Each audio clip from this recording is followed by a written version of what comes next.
Halo teman-teman sekalian, berjumpa lagi kita hari ini.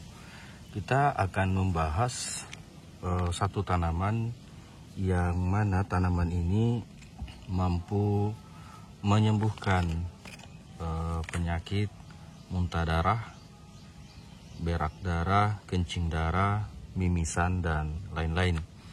Nah, teman-teman, ini tanaman yang pada dasarnya merupakan tanaman liar yang tumbuh di pekarangan, tumbuh di kebun, bahkan yang kita ambil videonya ini di dekat selokan. Nah, ini teman-teman, tanamannya cukup unik karena tanpa dibudidayakan juga tanaman ini tumbuh dengan sendirinya.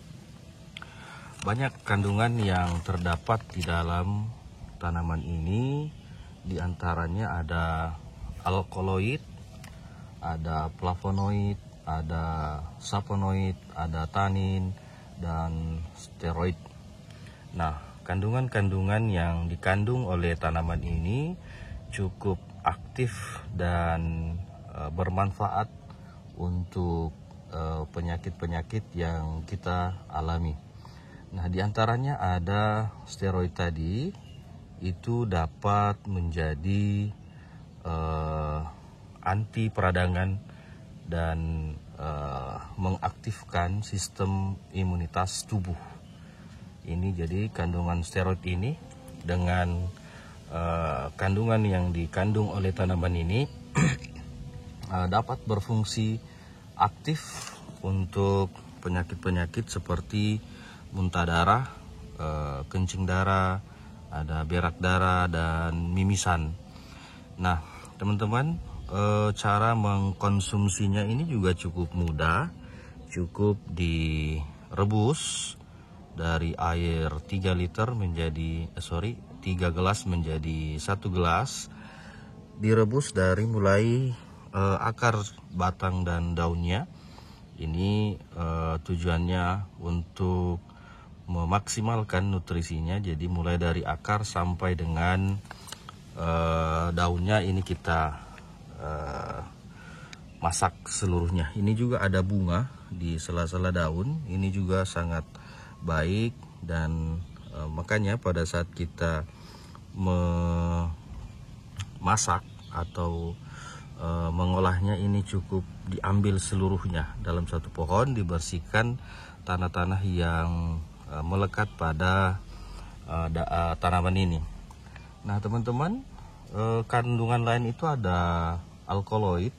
Alkaloid ini bisa memacu sistem saraf yang ada di dalam tubuh kita dan dapat mengobati infeksi mikroba. Jadi pada dasarnya kalau untuk muntah darah itu sebagian besarnya disebabkan oleh infeksi mikroba, baik mikroba jenis bakteri ataupun jamur.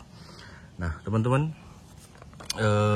untuk efek samping dari mengkonsumsi tanaman ini jika tidak dilakukan sesuai dengan takaran, itu akan menimbulkan gatal-gatal dan kemerahan, pusing, alergi, gangguan pencernaan. Nah, tetapi ketika ini digunakan atau dimanfaatkan sesuai dengan dosis seperti yang kami sampaikan tadi, dimasak dari 3 gelas menjadi 1 gelar, insya Allah untuk efek sampingnya hampir dipastikan tidak ada. Nah, untuk yang menderita gangguan fungsi hati, ginjal, dan autoimun, sebaiknya dikonsultasikan dulu ke dokter. Sama untuk ibu hamil dan menyusui, sebaiknya menunda untuk mengkonsumsi tanaman ini. Orang yang akan operasi besar ataupun kecil. Kenapa? Karena khusus yang mau operasi ini bisa menyebabkan kekentalan darah. Jadi sebaiknya ditunda setelah operasi ataupun setelah operasi, ya maksudnya, itu baru mengkonsumsi tanaman ini. Nah, tanaman ini biasa disebut dengan anting-anting Jadi beberapa daerah juga ini memberikan nama lain, ada namanya lateng putih, ada rumput kekasan, ada kucingan, ada cakar kucing, ada lelatan, dan rumput bolang-bolang. Nah, ini beberapa daerah menamainya dengan nama yang berbeda, tapi pada umumnya disebut dengan tanaman anting-anting. Ini tanaman liar yang berfungsi atau berkhasiat untuk penderita muntah darah, kencing darah, berak darah, dan mimisan. Jadi itu teman-teman manfaat dari tanaman ini. Sekiranya di daerah Anda atau di dekat rumah Anda ada tanaman ini, segera dikonsumsi, karena selain dari muntah darah itu ada banyak lagi. Bagi penderita diabetes juga sangat efektif untuk mengkonsumsi tanaman ini. Banyak manfaat yang lain yang terkandung karena kandungan nutrisi yang terdapat di tanaman ini. Begitu teman-teman, terima kasih. Assalamualaikum warahmatullahi wabarakatuh.